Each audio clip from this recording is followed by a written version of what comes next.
I'm John Whitfield with MediaPost. Keith, you're waving to me. What are you doing, Keith? What do you need? Nothing? It's my personal security guard back there, Keith, at the AV table. So I'm John Whitfield with MediaPost. I run events for the company. I've been with the company for 17 years. That's older than most of people in this room, which is great. But we've been holding these events for these summits for brands and different verticals for about 15 years now. And we've done conferences here in Scottsdale before. At this particular location, it was about 7 or 8 years ago. We loved it, and we've been trying hard to get back here. So hopefully you guys are enjoying your accommodations and the views and the weather and all that good stuff, especially if you're from somewhere north of Mississippi. I'm sure this is a nice warm welcome for you. We're going to kick off today with our breakfast sponsor, and that is Catalyst. Catalyst has been supporting our events now for the past year solid, doing lots of different things with us.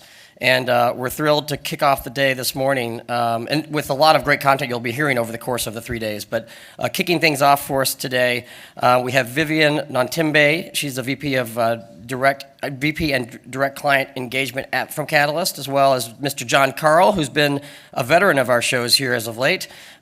John is the partner and business development director over at Catalyst. So they're gonna kick things off today from brand awareness to first bite, integrated performance marketing for QSR. So please give a warm welcome to Vivian and John. Guys?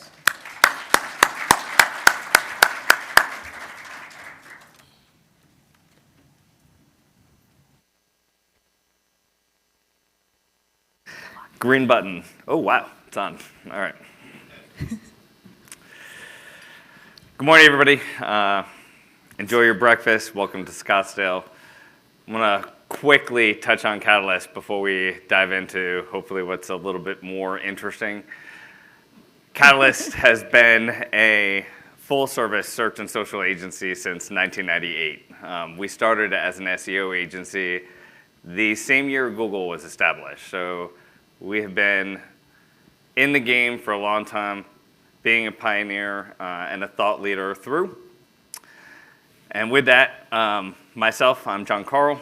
I work in client development, bringing and developing new strategies for search, social, and programmatic. And I will let Viv introduce herself.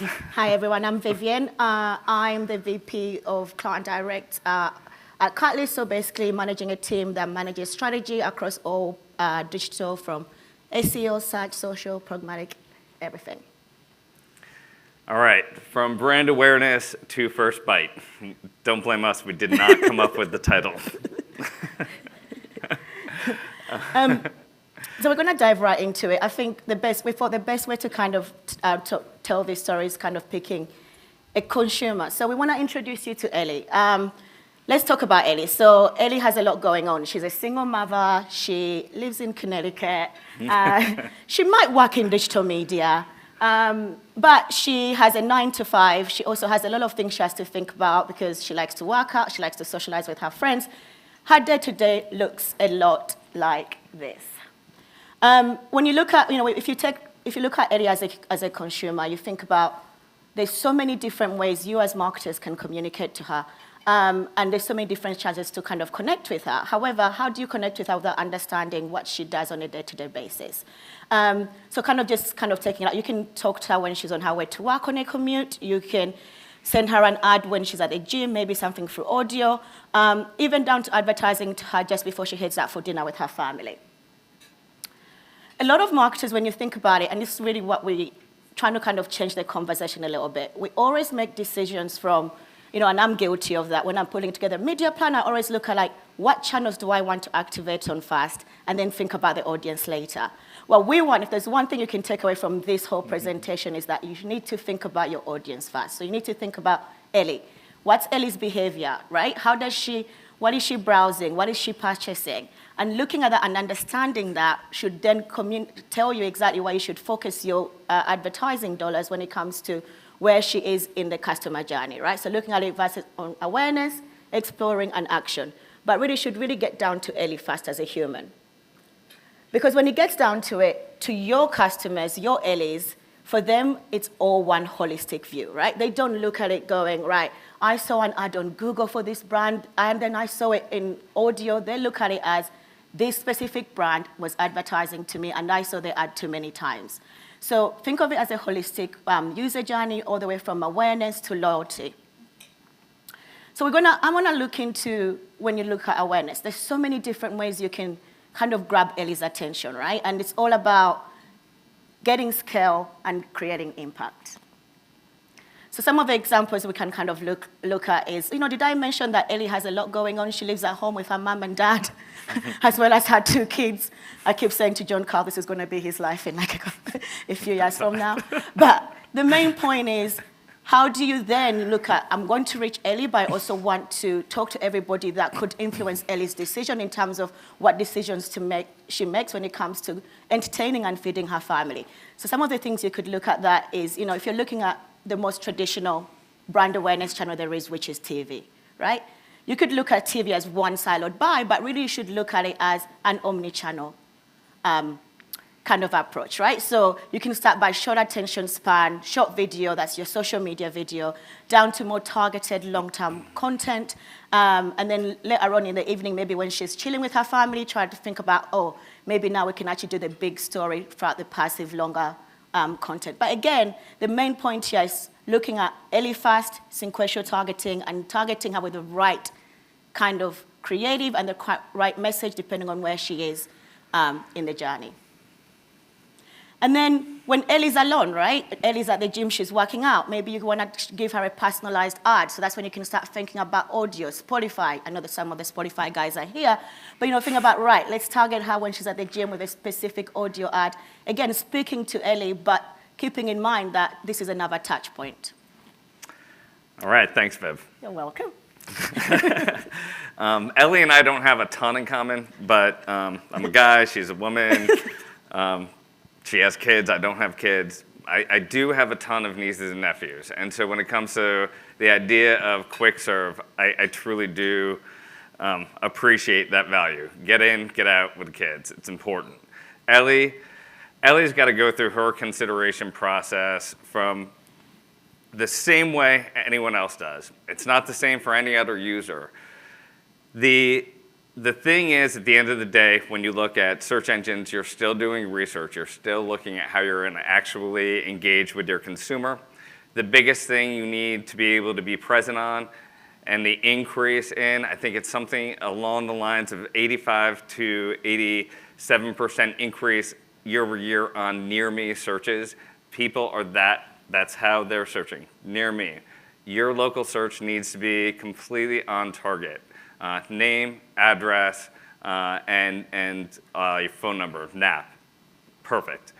But from an SEO perspective, what's not often thought about are the people that are doing research on their diet, making sure that from the aspect of people who are going a little bit farther, that are scratching the surface, making sure that your content is being delivered to them for the research that they're actually doing.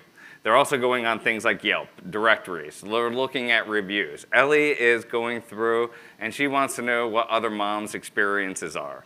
She's also influenced by her friends. So things like Instagram. I mean, how many people have a friend or someone they know who is a prolific food photographer? Everything they do. Those are all aspects of influence. We don't have a lot of time today, so I'm not going to go wholly into analytics, but I want to bring home one point when it comes to search and the blending of analytics, first and third-party data. Adages are the same. It's garbage in, garbage out. And data is only as good as your means to be able to utilize it for the means to drive efficiencies and to make strategic decisions. With this retail client, one of the things that we put together was a pretty interesting conquesting strategy where instead of just doing regular geo-targeting where we wanted to go hit near and around their stores, we mapped that against their competitor locations. We looked at where the spaces were that would be quote-unquote battlegrounds, where they might want to up bids from a paid search perspective or activate from a programmatic perspective. We looked at safe zones where we didn't need to spend money.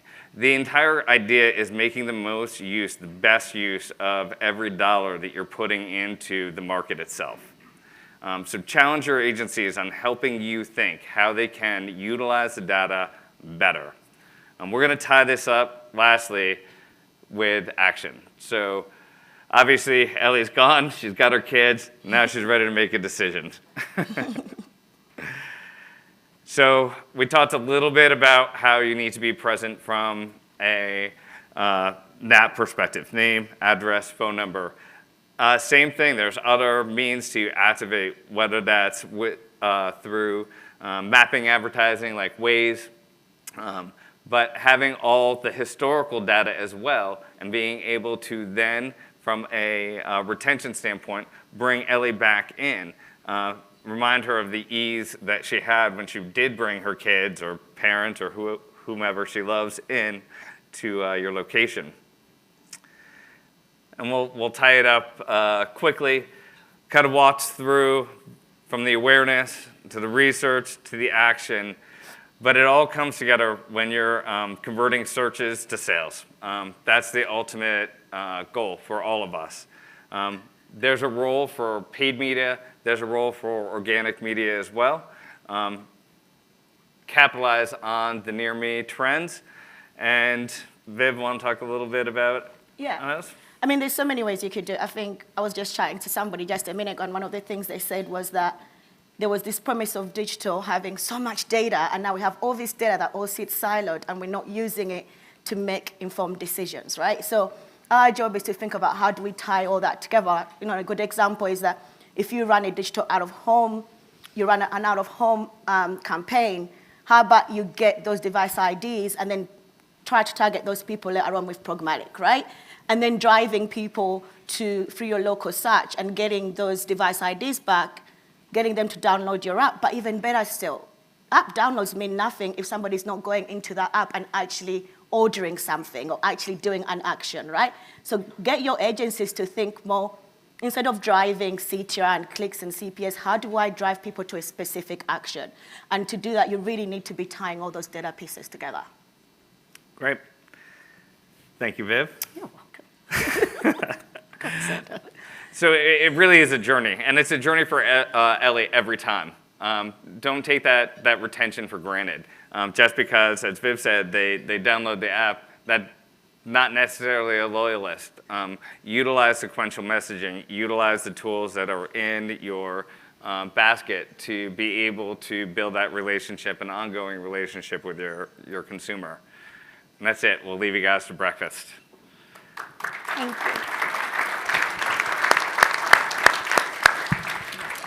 you. John, Viv, thanks so much. Any questions for these guys before we let them off the hook? If not, you have a team here, right? Yes. Guys? We do. Blair is here with us as well.